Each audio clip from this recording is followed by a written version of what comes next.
All right. Welcome, everyone, to another episode of How I Met Your Mortgage. This is actually episode 10 of our sixth season. We're probably doing 40 or so a year. So we are getting to be old hands at this podcast. In any case, I am your host, Adam Smith, with Just the Tips Coaching. And with me, as always, is, I like that effect, Jen, is our... is our marketing director, Jen Waybor, and her cat, Hagrid. For those of you that are catching the video cast, that's entertaining. If you're merely listening, you're just going to have to pretend a fat orange tabby sitting in her lap. And hi, Jen. Been a minute Hi, since Adam. we've seen you. It's true. You've had a cross-country road trip of sorts, moving your brother from Maine back here to colorful Colorado. That was an insane trip for you, I know, and I think that we managed the podcast okay without you last week. I trust you went and checked my work. Of course I did. And I did, okay. And we've got a really cool guest for you guys today, somebody we've had on, that we've hoped to have on the show for some time, and we have had this booked out for some time. So please welcome Michelle Berzins. Hi, Michelle. Hello. Thanks for having me. Oh, no, we're really excited about it. And you've kind of got this spider web of family and a lot of real estate involved peoples and some other things that go on here in the Denver, some almost pseudo celebrity type of stuff going on. I know there's a family tree that even links you to Jake somehow. But yeah, it's been a long time since we had this book. So we're really glad to have you. Yeah, very excited to be here again. Thanks for having me. Well, sure. And I think it's important that you know, if you didn't already, and that anybody new to our audience knows that we've got a bit of a vetting process, as it were. We don't just slap real estate agents into the show. Our guests are top producing mortgage originators and people that circumnavigate those industries, like Barry Habib and Renee Rodriguez. So when we do have a real estate agent on the show, we've done a pretty significant amount of legwork in discovering that they do produce, that they've been doing that for some time. So we probably spent a good year and a half tracking you, stalking you. Stalking. Okay, stalking it is. We're going to go with stalking before inviting you to the show. And that was probably a year ago. Yeah, that's about right. So we've probably been watching you for a good 2 or 3 years, maybe more. So I just want to make sure that our audience knows that whatever Michelle's going to give you guys today, whatever content she's going to provide, is coming from somebody who is seasoned and successful and basically knows what the fuck she's doing. Let's just put it that way. All right. So, Michelle, give us a little bit of background. How did you get started? Where did you come from before it led into real estate? How long have you been doing this? That kind of good stuff. All right. Well, Cliff Notes, I guess I'll say. I've been in real estate full-time for about 9.5 years. I was a recruiter before that for about 3.5, 4 years, right out of college. And I was basically selling people jobs and making the move from company to company. And now I sell houses, right? And help people move from location to location. So it was a pretty natural, switch for me. I always had a passion for real estate. I grew up, my parents had some rental houses, and I saw kind of the passive income that they had and, their success. And after doing the corporate thing for a while, I decided instead of, flipping houses at night, that I was just going to go ahead and rip the cord and just, quit my job and basically go into real estate full time myself. So I've my own little portfolio and love helping people, buy and sell kind of in the Denver metro area. And about 4-ish years ago, I started doing a lot of, I got into the mountain market, and now I do probably 30% of my business is mountain and or land deals pretty much around the state. So wow. It's been a fun transition to add that. That's a couple of big transitions. Yeah. And we see and hear a lot of chatter about people, inquiring, when is it a good time to transition from my corporate gig, my real job, my full-time job into real estate? How do I taper that off? When can I pull the trigger full time? A lot of people ask, how much savings should I have to make that transition? And that's also a really difficult question to answer because it kind of depends on who you are and how long you have time and so on and so forth. And you really didn't do it part-time. No, I pretty much just went in full-time from the beginning. And I definitely want to give a shout out to my mentor, Lynn One. She is the best. She's still in real estate herself. And I actually, asked to have a meeting with her and sat down. We went to the Warwick Hotel and we had, over a cocktail, I was like, basically asked all of those questions. And she said, you have no idea how many people come to me and ask, should I get into real estate? Can you mentor me? And she said, I pretty much have told every single person to not ever do it except for you. She said, wow, you would be perfect at it, and gave me all the tips and basically said, yeah, it's not for the faint of heart. Have at least 6 months of savings. Yes. If not a year. I'm thinking 2 years might be a magic number today. Yeah. And that's what I tell people when they come to me as well. I have a lot of people that say, oh, I want to get my license. Can we chat? And I've told maybe one person that I think it's a good idea because it is hard. It's a very hard industry. It's hard to get into and to really, build it up. So, well, it's hard to be good at it.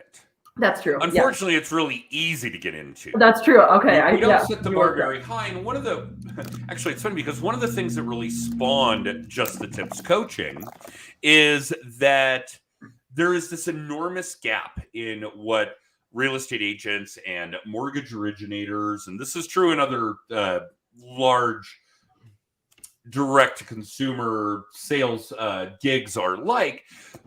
We will gladly teach you the business. I can teach you how to structure a loan. You can learn how to negotiate a contract, but none of it means shit unless you have leads, buyers, sellers, borrowers, whatever the case may be. I do not need to know how to order an appraisal if I don't have any buyers. I don't have any borrowers, right? There's absolutely no reason for me to know how to do that. So we don't teach that. And in defense, if the real estate schools did really teach the actual job, it would destroy their business model. Mm-hmm. And the rate that NAR reports to us of 80% failing in the first 2 years would actually have that direct impact on the real estate schools. And they would never be able to cut 80% of their revenue and continue to do business. 80% of their students, 80% of the people they are moving along into the real estate industry. And then obviously the vast majority of that 80% is going to realize, oh, this is actually a sales job. I'm really selling me. I'm not selling houses. Because if I don't have any sellers, I don't have any houses to sell, that kind of thing. So, that was part of the reason that we really started doing this, is that there was this inherent failure, this gap of what people are learning when it comes to becoming a licensed real estate, to becoming a licensed loan originator, insurance agent, car salesperson, on, and what the job actually is. And for most people to be able to just cut the cord and go do that, it's scary. Yeah. So did you actually work with your mentor when you started, or were... Yeah, I did. And I started at a company called Colorado Real Living Properties. They've now changed their name to Realty One. But yeah, I would go into the office, I'd sit beside her, and she is the contract queen. So I got trained by one of the best. She, writes a very perfect contract, and that's kind of how I learned. And I was literally toe to toe with her, and learning her tips and tricks. And I really feel like she had such a big piece into my, success in the beginning. And she was real with me. I think, kind of what you said. I mean, a lot of people just decide, and I even have my own buyers, right? We do the transaction, and then they decide they want to try to get their license, and, it's so easy to make this commission. And, they don't realize what they're signing up for and what they're getting into. And so she was really honest and real with me about, the nitty gritty of it. And I think that really set me up for success. Do the two of you still work together? We don't. We're at different firms, but we get together often and, either grab lunch or a cocktail and catch up and share war stories. But but yeah, she's great. She's still, like I said, it's still in the business as well. So okay, let's get into the Wayback Machine for a minute and go back to this period where she thought you would be a good fit for this, and the two of you are, side by side. Mhm. What kinds of things were you doing to generate business?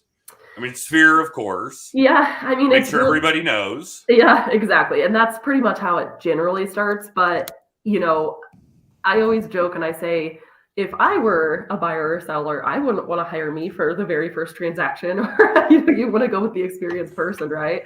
So frankly, it's a lot of, you have to have a lot of confidence, and you have, your client, whether it's the buyer or the seller, has to trust you and, believe that you're savvy, smart, you know what you're doing, and that you can, get them to the finish line in the best way, whether that's making money or saving them money, and getting them into the right house. So I think that's pretty much what I was, just a hustler. I was really fortunate. I was flipping a house at the time, and I bought it. Actually, my mentor Lynn was the buyer agent when I purchased the house, and then by the time I was out of real estate school, I was able to list it myself. So that was my first deal, was my own. That's cool.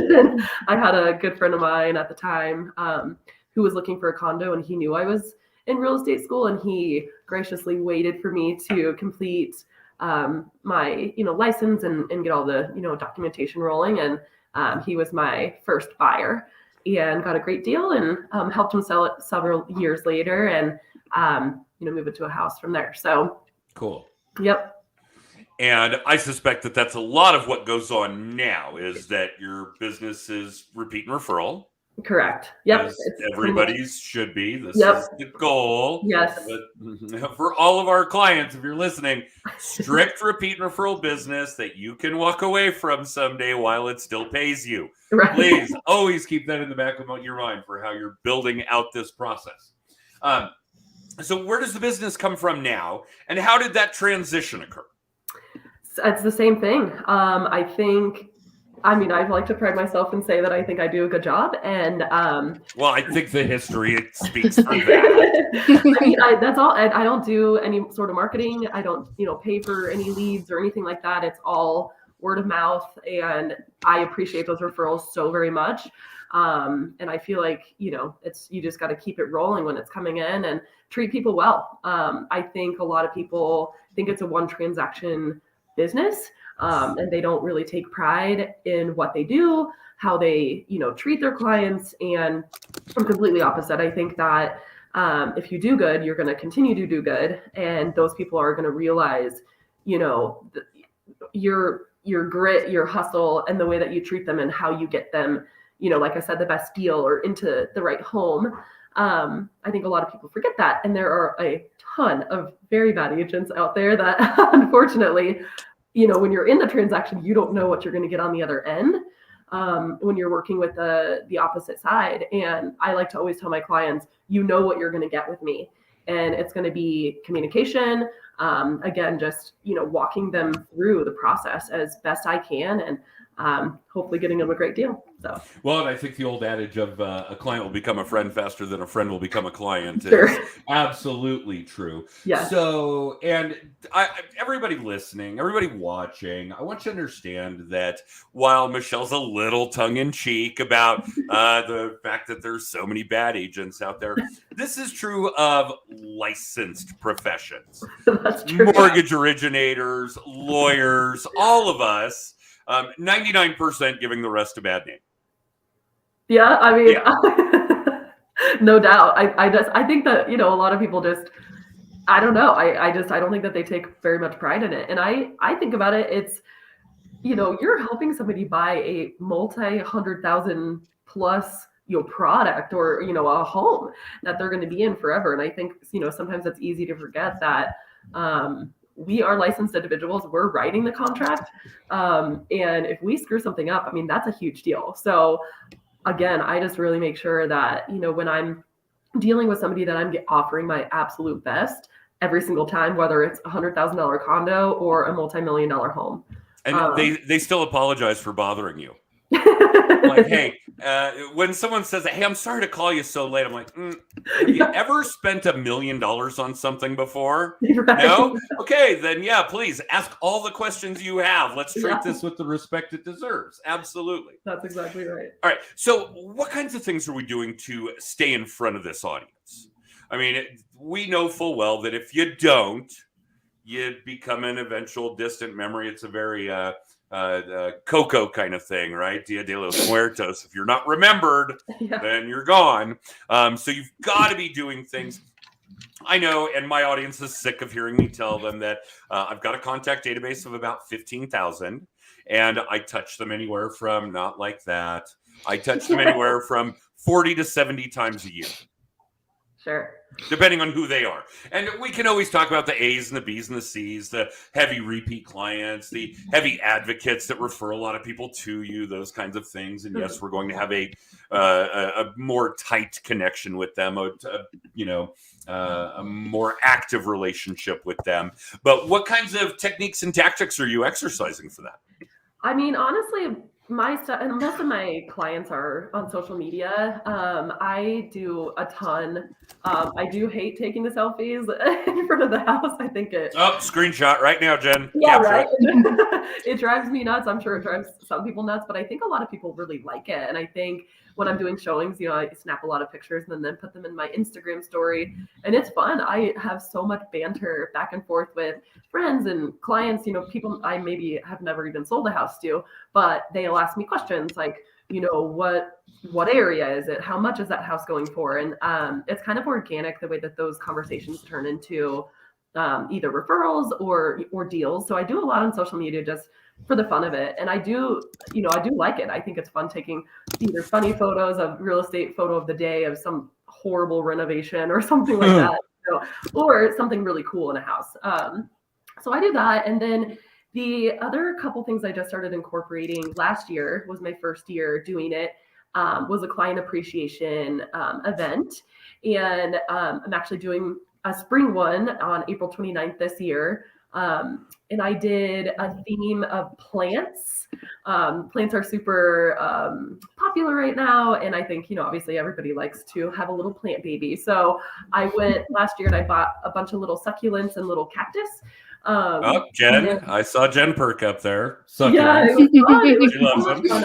I think people loved it. They all got to take a plant or two home. And I did it at a friend of mine's bar. It's a plant themed bar. So I did plants and pours, and everybody came and had a drink.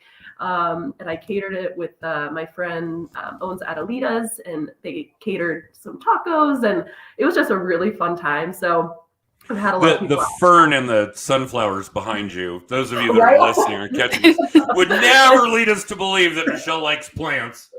I should show you the other plants behind me. But yeah, it was a great time. People are asking me, when is it happening this year? And so I actually just got the date on the calendar, and I'm basically going to do the same theme because everybody loved it so much. And they send me little updates of their, how much their plant has grown from last year, and it's fun. Hilarious. So that's another real fun thing that I did and going to continue to do to stay in front of people as well. Okay, it's like a plant adoption agency that you're running now. All right.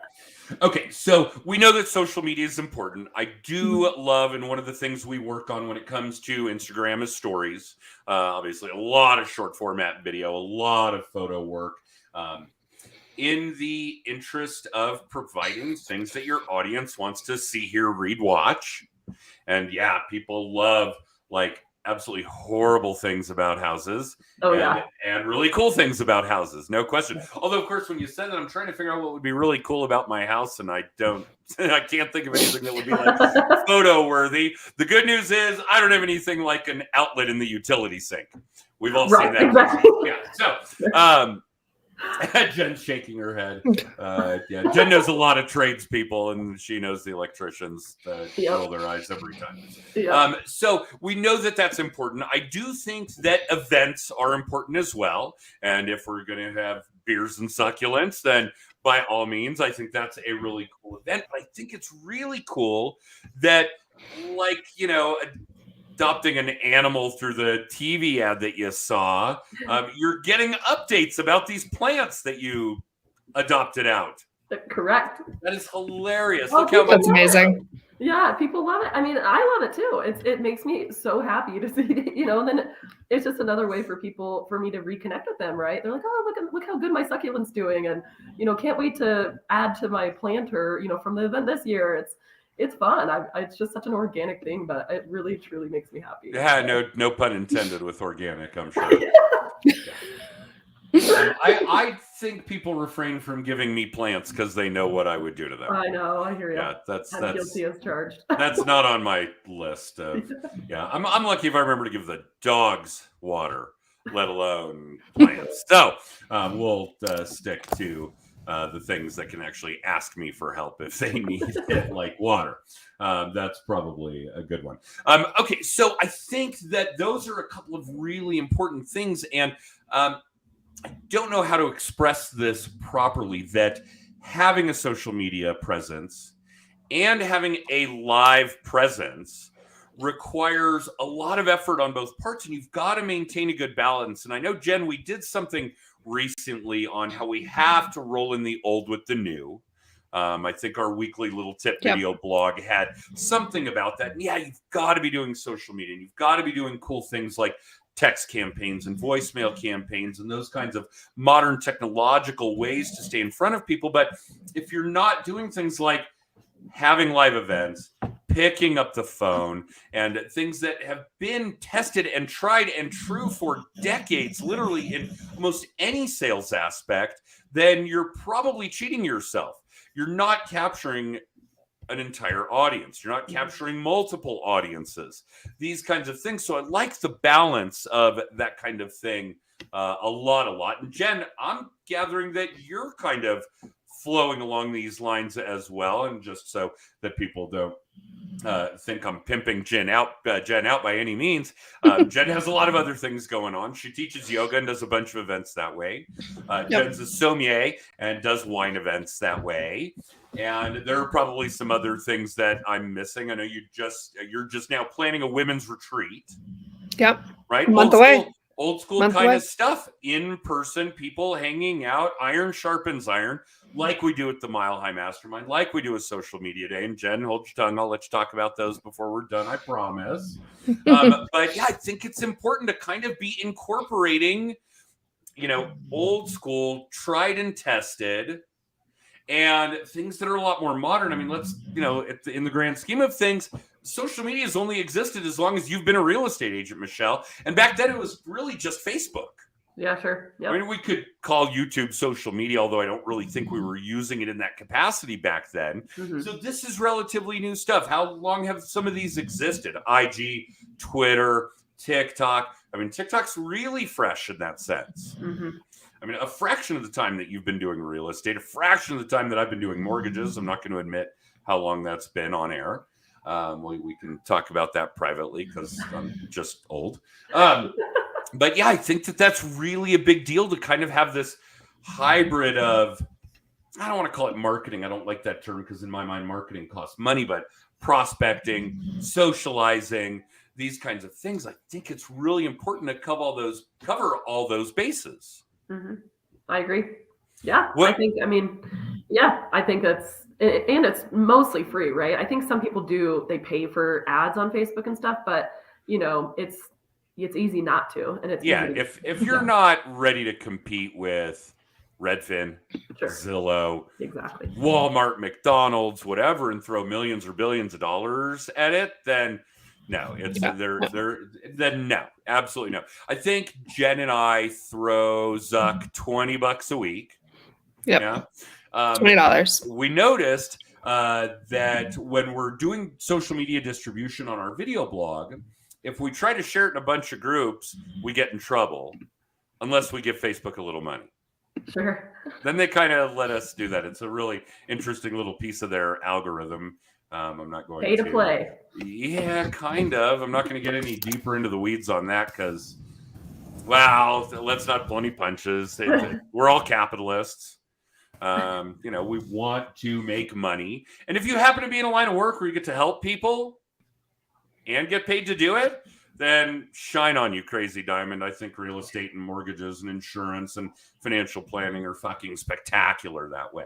So there aren't that many gigs out there where you get to really help people and still get paid for it. So that's certainly a very big deal to us. Well, give us a little sneak peek. What's something new that Michelle's going to attack in the rest of this year, next year? You've got to have something cooking in the back of your head that you think is going to be fun, is going to be good for your clients, is going to be good for your business.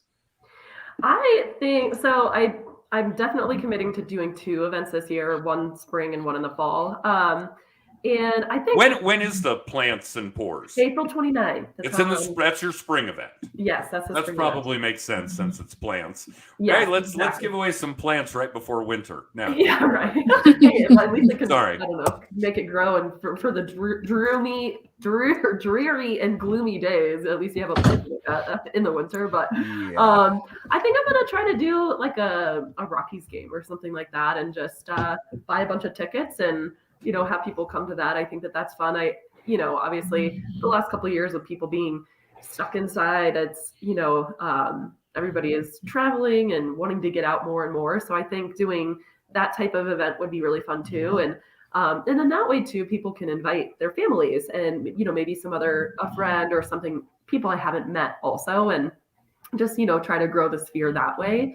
I love doing stuff like that, just, personally. So hopefully I can have a good turnout if I do something like that in the summer as well. So that's next on the agenda. I haven't yet planned it, but I think it'd be pretty easy to get people to attend something like that as well. So we do a lot of sports related stuff, and we have done some Rockies stuff. Depending on your timing, it'll be difficult because the Rockies really don't play baseball in the fall. The Rockies haven't really played baseball in a while. I was going to say, when do they play baseball? Well, it's funny because we always talk about how it could be snowing in April and October, and I'm like, yeah, the Rockies don't really play in October, so that's okay. But yeah, we do certainly get a lot of traction with that kind of thing. Avalanche, Nuggets, Broncos, Pioneers, although that season ended on Saturday. Yeah, headed to the National College Hockey Conference tournament this weekend, and then they'll start playing for the NCAA championship, hopefully again. But yeah, we will not see any more games in Denver till the fall, excuse me. So yeah, my youngest was really disappointed about that. What do you mean they're done for the year? Like the whole year? Like, well, the school year. Yeah. They'll go back in the fall, so he starts counting the months in his head, how many months it's going to be before he gets to another Pioneer hockey game. But I do think that all of that is really relevant stuff. I think that some digital presence, some physical presence, and I think that you touched on something that's really important, and our audience just needs to hear it over and over and over and over, all of you, that Michelle was describing an opportunity for people to bring new people, bring a friend, bring a relative. And of course, when you bring a new person into your fold, they have coworkers, they have family, they have friends on, and you're building your sphere more than just by one person. You're building your audience by more than just one person. But I really think it's important for everybody listening to understand that adding to your audience, adding to your database, building that sphere is a eyes open, eyes closed activity every day for the rest of your career. That is kind of what you want going on. You want more people consuming more of your content, whether that's digital or in person. In Michelle's case here, taking home a succulent is consuming her content. I mean, it really is. It's not just people watching her Instagram stories and interacting with her that way, although that's even better than just the consumption. But I think it's important for everybody to understand that adding to your audience, whether that's your contact database, people getting your email, people you're sending flyers to, people that are in your text campaigns or voicemail campaigns or on your social media. And remember, every channel is a slightly different audience, maybe even a significantly different audience. Your Facebook audience, your Instagram audience, your TikTok audience, all different to a degree. And I think that it's important to understand that activity has got to be something that you're doing all the time, all day, every day. That's your goal. So yeah, I think that's important stuff, and I just kind of wanted to expand on that. But thank you for throwing it out there. All right, Jen, I know we're already at our time limit. I see your gestures. Michelle, she warned you that it was going to go fast. Yeah, sure It's did. true. Yeah, Sure so did. let's get Michelle back for another episode and hear more about succulents and see how her Rockies event or whatever she's going to do in the fall panned out. And why don't you tell us about all the other things that we're up to these days, Jen? Yeah, Social Media Day Denver is going to be here before we know it. Tickets are on sale now. So that is Friday, June 23rd, full day of social media themed content, open to everyone. It doesn't matter if you're in sales or not. It's open to creatives. So maybe there's people that that could benefit from it. This is our third year putting on that event, which is insane. So again, that's Friday, June 23rd. Third and year then, since we started doing it. right. I think it has the seventh year for the actual. I was going to say they eight. skip.